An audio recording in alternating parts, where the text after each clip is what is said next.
நான் சொன்னேன், எனக்கு சசிகலா எனக்கு உண்மையே பிடிக்காது. அவங்க நான் ஒருத்தர் இருக்கிறதே மறந்து விட்டாள். இப்போ பேட்டி அவளை யார் இப்போ தேடிக்கிட்டு இருக்கா? கட்சியில் எந்த கட்சியும் தேடிக்கிட்டு இருக்கேன்?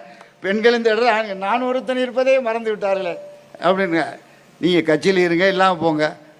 எடப்பாடி தான் சேர்க்க மாட்டேங்கிறானே, அவன் கட்சி மாதிரி என்னமோ அவன் தான் வச்சுருக்கிறது மாதிரி வச்சு நடத்துகிறானே. அங்கே இருக்கவன் என்ன இருக்கான்னு நினைக்கிறியா? இந்த எம்எல்ஏ சீட்டுக்காண்டி அங்கே உட்காந்துக்கிட்டு இருக்காங்க, வேற ஒன்றும் தொண்டர்கள் கிடையாது. இப்போ எங்கள் இதெல்லாம் இப்போ டிபாசிட் போச்சு. ராமநாதபுரம் மாவட்டத்தில் பாராளுமன்றத்தில் கூட்டணி கட்சி முஸ்லீம் லீக் நிற்கிது. நம்ம தலைவர் வேட்பாளரை போட்டு நாங்கள் வேலை செஞ்சுக்கிட்டு இருக்கோம். நானும் மாவட்டத்தில் மற்ற எல்லா தொண்டர்கள்லாம் வேலை செய்கிறோம்.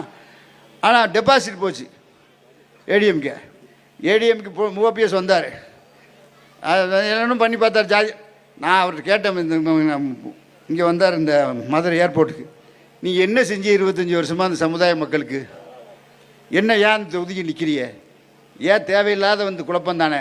நாங்கள் வாட்டுக்கு நிம்மதியாக வாழ்ந்துக்கிட்டு இருக்கோம். அவங்களுக்கு வேண்டியெல்லாம் 91 பஸ் விட்டேன், எல்லாம் பண்ணியாச்சு. ஒரே ஒரு காரியம் பண்ணணும், எல்லா ஊர்களுக்கும் தண்ணி கொடுக்கணும். என்ன கொடுக்கணும்? குடிநீர். அது கொடுத்துருவாங்க. எல்லா ஊரும் ஒரு போகம் விளையணும்.